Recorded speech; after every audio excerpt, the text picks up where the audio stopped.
Welcome. This video is going to talk about mixtures and how they're different than substances. So a mixture is two or more pure substances, which are elements or compounds, that are just physically combined or mixed together. So this is like if you mix some salt and pepper, or if you're mixing flour and sugar and different ingredients in a mixing bowl to do some cooking or baking. And each substance retains its individual properties. So a lot of stuff around you is actually a mixture. Some examples of that is air is a mixture. It's mostly nitrogen and oxygen, but there's lots of other stuff in the air, including pollutants sometimes. Metal alloys, and most of the metals you use are actually alloys, which are just a mixture of more than one kind of metal together. Blood has your red blood cells, your white blood cells. It's got the fluid carrying it, but if you look at blood under a microscope, it's a mixture of a bunch of different stuff in there. And then milk, again, you can look at it under the microscope. It's not just this white, creamy substance. It's actually a clear liquid with a bunch of different stuff in it. Many of the food products we eat, these are all mixtures. So the two types of mixtures are heterogeneous and homogeneous or homogeneous. So heterogeneous mixture is when the substances do not mix evenly or spread out equally in one another. So a really easy example is like a chocolate chip cookie. If you took more than one bite out of your chocolate chip cookie, every bite is not going to be exactly the same amount of chocolate versus the cookie part.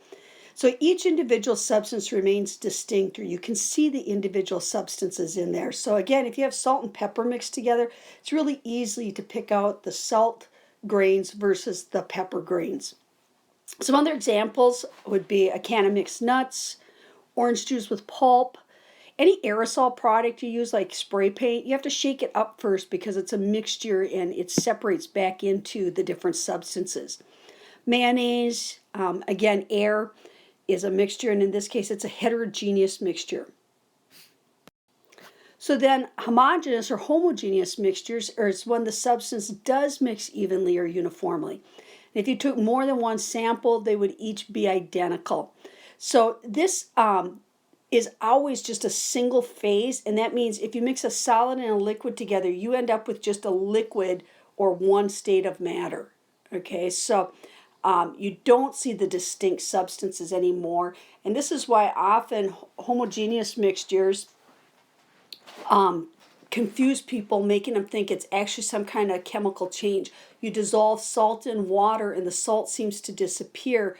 Well, it really hasn't. It's just spread out in the salt, and we can no longer see the individual salt molecules. So these are also known as solutions. They may be a solid, liquid, or a gas. We're most familiar with liquid solutions. And solid solutions actually are very common around us. That's what metal alloys are. They heat metals up into their liquid form, and then they cool them back down into solids where they're evenly mixed throughout, things like sterling silver, steel, etc. Some other examples would be orange soda, anything that's clear as a liquid. Now, clear doesn't mean colorless, but clear is very likely a solution.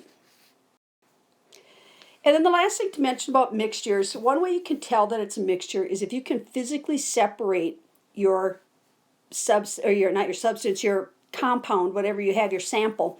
If you can physically separate it, then it's a mixture of some type. And sometimes it's really easy to separate it, and other times it's really hard. For example, sometimes it's simple enough you can just physically separate whatever it is, like sorting out coins or using a magnet. A second method is to use filtration.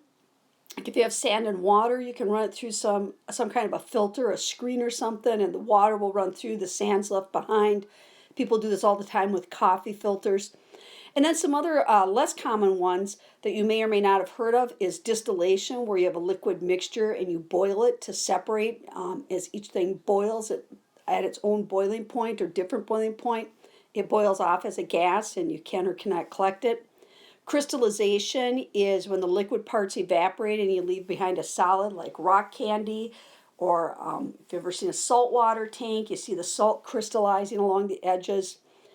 Chromatography, you may or may not have done this. Paper chromatography is a common lab in science classes, but chemists often use what is called gas or liquid chromatography, and they separate the different substances in there by the speed they move. The slower ones stay toward the bottom, the quicker ones get higher up, further away. And the last one to mention is something called sublimation. Sublimation is when a solid turns to a gas without becoming a liquid first. So sublimation is used to separate two solids. So if you have two solids and one of them can easily be changed to a gas, that's a quick and easy way to separate them. And that's it for mixtures.